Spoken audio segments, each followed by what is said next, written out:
اور اس وقت کی اہم خبر جموں کشمیر سے ہے۔ بانڈی پورہ کے وترینا میں انکاؤنٹر کی یہ خبر ہے، 2 ملیٹنٹوں کے موجود ہونے کی خبر ہے۔ تو اس وقت کی بے حد اہم خبر جموں کشمیر سے، بانڈی پورہ کے وترینا میں انکاؤنٹر۔ ابھی تک کی جو اطلاعات ہیں اس کے مطابق 2 ملیٹنٹوں کے موجود ہونے کی خبر ہے۔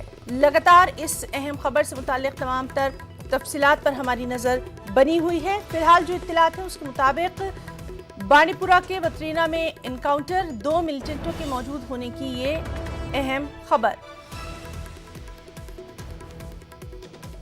تو بے حد اہم خبر، بانڈی پورہ کے وترینا میں انکاؤنٹر۔ ابھی تک کی اطلاعات کے مطابق 2 ملیٹنٹوں کے موجود ہونے کی خبر آ رہی ہے۔ لگاتار تفصیلات پر ہماری نظر بنی ہوئی ہے۔ بانڈی پورہ سے ہمارے ساتھ موجود ہیں ہمارے نمائندے سعید۔ سعید، آپ سے جاننا چاہیں گے ابھی تک کی کیا کچھ تفصیلات؟ جی ہنا، یہ جو بانڈی پورہ کا وترینا علاقہ ہے، یا اس علاقے کو فوج نے دوران شب ہی محاصرے میں لیا تھا۔ 8:30 بجے کے قریب علاقے میں فائرنگ ہوئی۔ فی الحال اطلاعات یہی آ رہی ہے کہ علاقے میں 2 لوکل ملیٹنٹ چھپے بیٹھے ہیں۔ اس وقت جو لیٹسٹ اپڈیٹ ہے وہ یہی ہے کہ فائرنگ کا سلسلہ فی الحال رک گیا ہے، لیکن جو فوج کے اعلیٰ ادھیکاری ہیں یا فوج کے نئے دستے ہیں وہ اس علاقے میں اس وقت پہنچ رہے ہیں۔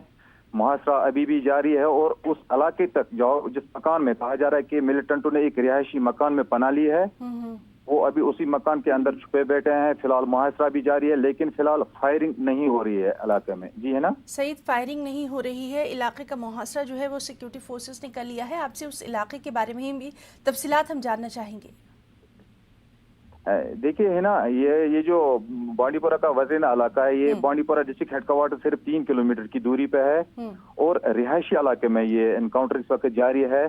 اس وقت ہم کچھ سویلینس جو وہاں پہ ہیں ان کو فوج آہستہ آہستہ نکال رہی ہے، کیونکہ رہائشی علاقہ ہے، لیکن فائرنگ کا سلسلہ رک گیا ہے۔ لیکن فوج کے جو نئے دستے لا رہے ہیں، اس کا مطلب ہے جو ملیٹنٹ ہیں وہ ابھی بھی مکان کے اندر ہی چھپے بیٹھے ہیں۔ جی سعید، تو اس بے حد اہم خبر پر لگاتار ہماری بھی نظر بنی ہوئی ہے۔ آپ سے ہم آگے بھی اپڈیٹ لیتے رہیں گے۔ بہت بہت شکریہ آپ کا تمام تر تفصیلات کے لیے۔